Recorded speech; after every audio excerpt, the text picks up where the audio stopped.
You may have this conversation with your mind several times before it acknowledges that you are in charge and that you really mean what you say. Imagine that your thoughts are like drops of water. One thought or one drop of water does not mean very much. As you continue to repeat the same thoughts over and over, you first notice a stain on the carpet, then there's a little puddle, then a pond, and as these thoughts continue, they can become a lake and finally an ocean. What kind of ocean are you creating? One that is polluted and toxic and unfit to swim in? Or one that is crystal clear and blue and invites you to enjoy its refreshing waters? All of us have these bags of manure that we carry around with us, called our past. And the people who have done things to us and the events and the circumstances, all of this stuff that we use and we bond to. And we bond ourselves to these wounds of our past, and we identify ourselves on the basis of these wounds. And every once in a while we set it down and we reach in there and we smear it all over ourselves. And then we wonder, why does my life smell so bad? I don't understand this. Whatever you pay attention to will naturally grow, at least for you. Every human being that you meet, there's a good side to them, there is a nasty side to them. If you pay attention to the nasty side, your mind will be preoccupied with the nastiness. Somebody else's nastiness will become yours. And because of that, you will receive more and more of that from all around. If you pay attention to the best, even though in some people it may be a minuscule, if you pay attention to the best, it will grow. At least in your mind, in your experience it will grow. There is a good chance it will grow in them also. You're never going to get enough. You already are everything. You're everything that you need. Think of it for just a moment. Everything that you need to have total bliss, perfection of your life, you already are. You already have it. You came into this world with nothing. That's how you're going out. And the time that you have here, what you have is your uniqueness, your specialness, and you don't need anything else. Now think on this. If you don't know how to appreciate what you have and where you are in your life, you don't need anything else. Because if you do get something else, you won't know how to appreciate that either. You'll just want more. Or you'll want it to be different. Or you'll want it to be the way it used to be. Or you'll want someone else to be the way you think they should be. If we are willing to turn our lives over to this greater power within us, the power that loves and sustains us, we can create more loving and prosperous lives. I believe that our minds are always connected to the one infinite mind, and therefore all knowledge and wisdom is available to us at any time. Nobody changes until they change their energy. When you change your energy, you change your life. See, it has nothing to do with the external activity that you're doing. It's got something to do with the internal systems as to how they're functioning. Essentially, it means neither your body, nor your mind, nor your chemistry, nor your emotions, nor your energy are taking instructions from you. They're doing their own thing. Once your machine is not in your control, being peaceful is impossible. I'll tell you, you get into your car and now you go there and you want to turn this way. You do this to the steering, it goes this way. Can you peacefully drive this car? Can you? No.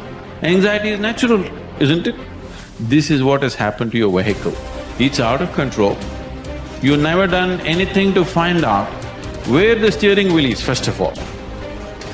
This is not that simple as a car, this is a super computer. Now the problem is most people have not even bothered to find the keyboard. They think if they do this, somehow it'll work. When you're given such a highly sophisticated machine, if you do not conduct it properly, it will cause many problems to you. By accident it's working. I want you to know this is made this way. If you hold your hands like this, it'll breathe one way. If you just turn it around, the very way you breathe, the breathing pattern itself changes in your lungs. You can try it if you want when you have the time. This way, this way. I'm saying everything that you do, fundamental changes are happening in this machine because it's such a sophisticated machine. It's more than a touch screen. If you just wish it, it will happen. When you have such a sensitive and sophisticated machine and you are operating like a blacksmith, then being peaceful seems to be difficult. Peace is not the highest goal in your life, it is the most fundamental requirement. Don't ever set peace as the highest goal. If you do that, you'll only rest in peace. You must see, to be peaceful is the first thing in your life, isn't it? If you want to do anything sensibly in your life, if you want to conduct any situation in your life sensibly, to be peaceful and happy is fundamental. All improvement in your life begins with an improvement in your mental pictures. We know that because of the law of correspondence, that your outer world tends to be a mirror of your inner world. This means that what you see on your outside, what you see in your relationships, your health, your work, your customers, and so on, tends to be a result of the pictures you have inside. We also know that your self-image controls your performance. Because the way you see yourself and think about yourself inside determines how you act on a day-to-day basis. If you see yourself and think about yourself as an extraordinary person, if you see yourself as a success, if you see yourself as happy, positive, confident, in control, if you see yourself as a loving parent or spouse, you will act that way toward others. So therefore, all improvement in your life begins with an improvement in your mental pictures, with you consciously and deliberately selecting the pictures that you're going to allow your mind to dwell upon. And that word dwell is terribly important.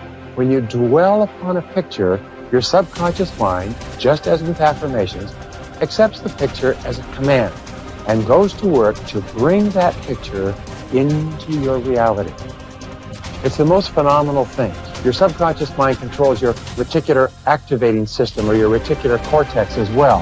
The reticular activating system is very interesting. It's a small part of your brain. It's like a switchboard in your brain that controls all incoming impulses. Let me give you an example. If you begin to tell your brain that you intend to be a great success in your field, that you are going to move to the top, that you're going to be one of the most esteemed people in what you do, if you're going to make a lot of money, whatever it happens to be, this is accepted as a command. The reticular cortex switches on all these switches, and from then on, you begin to see all kinds of possibilities that help you move toward achieving that goal. Why is it that successful people move so rapidly toward achieving their goals? It's very simple. It's because they're thinking all the time, and as a result of thinking about what they want, they see all kinds of opportunities around them to achieve it. The average person doesn't even see, because the average person is so worried about how little money they have, and how much their bills are, all the problems are, and the more they think about those things, the more they get them. Men and women with clear values, who are living their lives consistent with their highest aspirations, are those who have a deep sense of self-confidence and well-being. We also said that the most important value you can have is the value of integrity. Integrity is the value that guarantees all the others. Having integrity means that you will not compromise on what you believe to be right in any area. Integrity is absolutely essential if you want to capitalize on your strength. It means more than anything looking at yourself honestly and making your decisions based on the fact that you are an extraordinary human being. Your feelings are very valuable clues to your choices and behavior. Your peace of mind and personal satisfaction is perhaps the most accurate guide you will ever have to doing what is right for you. To follow your heart, you don't necessarily need to make dramatic changes in your life or in your relationships. What you do need to do is to see yourself honestly as you really are, and have the courage to channel your energies and focus your strengths into your areas of greatest potential. When you do this, you will soon realize that you have made one of the best decisions of your life. Each person has great strength and potentialities, and each person is put on this earth to harness those strengths and apply them to benefiting themselves and mankind. The life stories of the great men and women of history are usually stories of people who discovered their strengths and utilized them to the fullest degree. Churchill was a great statesman and orator. Florence Nightingale was a tremendous organizer. Florence Chadwick was an incredibly strong swimmer. Abraham Lincoln was a far-sighted and compassionate politician and president. Mother Teresa was a truly loving human being with an infinite capacity to care for and support the sick and dying people of Calcutta. Joe Montana was a quarterback with an incredible throwing arm with the Washington Redskins. All around you, you see men and women who have grabbed their major talents. You can do the same if you have the courage to follow your heart.